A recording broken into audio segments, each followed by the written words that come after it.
इतिहास के पन्नों में कई नाम दबे रह जाते हैं जिनकी कहानियां अक्सर अनसुनी रह जाती हैं, लेकिन कुछ कहानियां ऐसी होती हैं जो समय के साथ और भी गूंजने लगती हैं और हमेशा प्रेरणा देती हैं। यह कहानी है प्रफुल्ल चाकी की, एक साधारण परिवार में जन्मा लड़का जिसने असाधारण सपना देखा और उसे जीने की ठानी।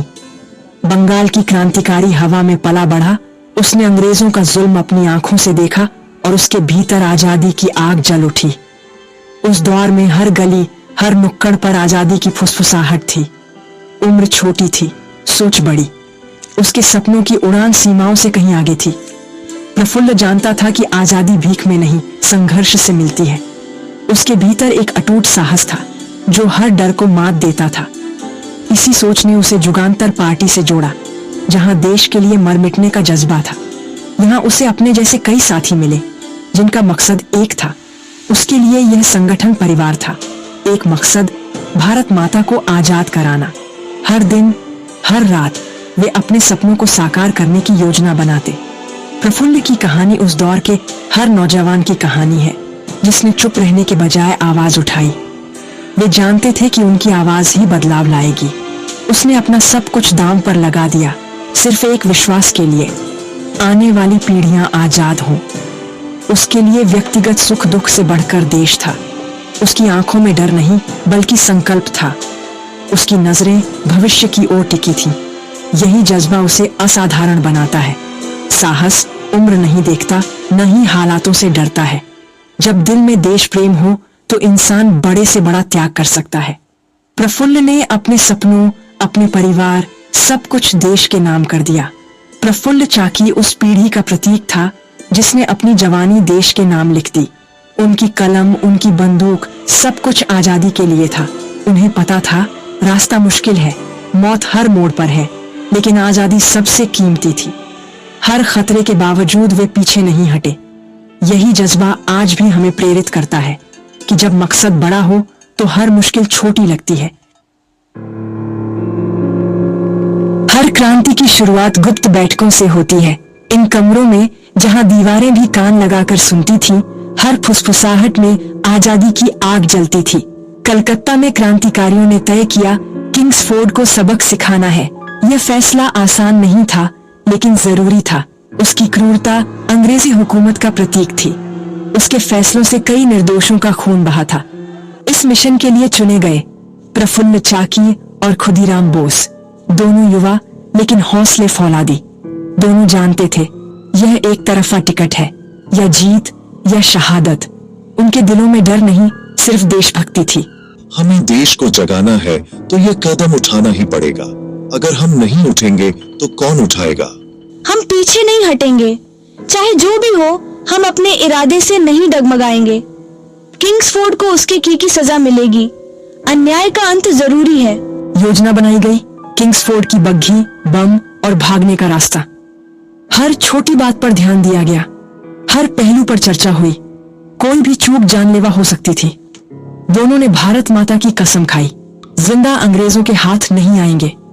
उनका संकल्प अटूट था। उनकी खामोशी ही सबसे बड़ा संवाद थी। बिना शब्दों के सब कुछ कह दिया गया। दोनों बलिदान के रास्ते के मुसाफिर थे। उनके कदम इतिहास की ओर बढ़ रहे थे। बैठक के बाद दोनों मुजफ्फरपुर के लिए रवाना हुए, सिर्फ कुछ बम और दिल में साहस लेकर। उनके इरादे अब किसी भी मोड़ पर रुकने वाले नहीं थे। 30 अप्रैल 1908 की रात थी, जब इतिहास करवट लेने वाला था। मुजफ्फरपुर की सड़कों पर सन्नाटा पसरा हुआ था। हर ओर सन्नाटा और बेचैनी थी, लेकिन प्रफुल्ल और खुदीराम, दो युवा क्रांतिकारी, अपने इरादों में अडिग थे। वे छाया में छुपे अपने मिशन के लिए पूरी तरह तैयार थे। बग्घी का इंतजार करते हुए उनके हाथों में बम था और दिलों में आजादी की आग। प्रफुल्लदा, यही बग्घी है, अब या कभी नहीं। ये मौका दोबारा नहीं मिलेगा। तैयार रहो, पीछे नहीं हटना। आज हमारी परीक्षा है। जैसे ही बग्घी पास आई, दोनों ने बिना हिचकिचाए बम फेंका। धमाका हुआ, रात गूंज उठी, हर कोई चौंक गया। उन्हें लगा मिशन पूरा हुआ, किंग्सफोर्ड को सबक मिल गया। लेकिन बग्घी में किंग्सफोर्ड नहीं, दो ब्रिटिश महिलाएं थीं, मिसेस और मिस कैनेडी, जिनकी मौत हो गई। यह खबर सुनकर दोनों सकते में आ गए। शहर में आहरा तफरी मच गई। पुलिस हरकत में आई। हर गली में तलाशी शुरू हो गई। दोनों ने अलग अलग भागने का फैसला किया ताकि पकड़े न जाएं। उन्हें नहीं पता था कि उनका निशाना चूक गया, लेकिन उनका संदेश पूरे शहर में फैल गया। हिंदुस्तानी अब चुप नहीं रहेंगे। उस रात दो नौजवानों ने ब्रिटिश साम्राज्य को खुली चुनौती दी और क्रांति की चिंगारी पूरे देश में जला दी। धमाके के बाद प्रफुल्ल और खुदीराम अलग हो गए। प्रफुल्ल ने रात भर भागते हुए खेतों, जंगलों को पार किया। भूखा, थका, लेकिन हिम्मत नहीं टूटी। अगर पकड़ा गया तो फांसी तय है, लेकिन जिंदा अंग्रेजों के हाथ नहीं आऊंगा। समस्तीपुर पहुंचकर उसने कलकत्ता की ट्रेन पकड़ी, लेकिन पुलिस हर जगह थी। उसकी तस्वीर हर स्टेशन पर। चौकसी बढ़ा दो, प्रफुल्ल को हर हाल में पकड़ना है। ट्रेन में नंदलाल बनर्जी मिला, जिसने मदद का नाटक किया और पुलिस को खबर कर दी। शायद ये आदमी मेरी मदद कर सकता है। मोकामा घाट स्टेशन पर प्रफुल्ल को एहसास हुआ धोखा हुआ है। प्लेटफॉर्म पुलिस से घिरा है। अब उसके सामने दो ही रास्ते थे, आत्मसमर्पण या बलिदान। उसने दूसरा चुना। मोकामा घाट का प्लेटफॉर्म, एक तरफ पुलिस, दूसरी तरफ अकेला प्रफुल्ल चाकी। सरेंडर कर दो प्रफुल्ल, तुम गिर चुके हो। मैं आत्मसमर्पण नहीं करूंगा। यह मेरी विचारधारा की हार होगी। उसने रिवॉल्वर निकाली। पुलिस हैरान रह गई। प्लेटफॉर्म पर सन्नाटा छा गया। आखिरी गोली तक लड़ूंगा। गोलियां चली। स्टेशन गूंज उठा। एक तरफ दर्जनों बंदूकें, दूसरी तरफ एक घायल शेर। जब गोलियां खत्म होने लगी, प्रफुल्ल ने अपनी कसम याद की, जिंदा नहीं पकड़ा जाऊंगा।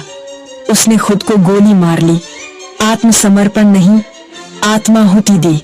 उसकी शहादत अमर हो गई। प्रफुल्ल चाकी का शरीर प्लेटफॉर्म पर था, लेकिन उसकी आत्मा आजाद हो चुकी थी। अंग्रेज उसकी देह को पकड़ सके, जज्बे को नहीं। पहचान के लिए अंग्रेजों ने उसका सिर कलकत्ता भेजा, उनकी क्रूरता का सबूत। प्रफुल्ल शहीद हो गया, हमें अफसोस नहीं, गर्व है। खुदीराम भी पकड़े गए। फांसी हुई। दोनों की कहानी घर घर में गूंजने लगी। उनके बलिदान ने क्रांति की आग को भड़का दिया। नौजवानों के लिए वे प्रेरणा बन गए। प्रफुल्ल की चिंगारी पूरे देश में फैल गई। जब आप बड़े मकसद के लिए जीते हैं तो मौत भी हरा नहीं सकती। प्रफुल्ल ने सिर्फ एक गोली नहीं चलाई, उसने इतिहास बदल दिया। इतिहास किरदारों से बनता है और प्रफुल्ल चाकी उनमें से एक है। 19 साल की उम्र में उसने अमर विरासत छोड़ी। उसकी कहानी त्याग, साहस और देश प्रेम की मिसाल है। आजादी के लिए अनगिनत वीरों ने लहू बहाया। आज जब हम आजाद हैं तो याद रखें, इस आजादी की नींव में ऐसे शहीदों का बलिदान है। प्रफुल्ल चाकी का नाम स्वतंत्रता संग्राम के इतिहास में सुनहरे अक्षरों में लिखा गया है। उसका जीवन आज के युवाओं के लिए प्रेरणा है। इरादे नेक हों तो कोई भी लक्ष्य नामुमकिन नहीं। प्रफुल्ल चाकी मरा नहीं, अमर हो गया। उसकी विरासत हर हिंदुस्तानी के दिल में जिंदा है। वो चिंगारी था जिसने क्रांति की मशाल जलाई। ऐसे वीर सपूत को शत शत नमन। अगर यह संग्राम की कहानी आपको पसंद आए तो वीडियो को लाइक, कमेंट, शेयर और मेरे चैनल को सब्सक्राइब कर देना।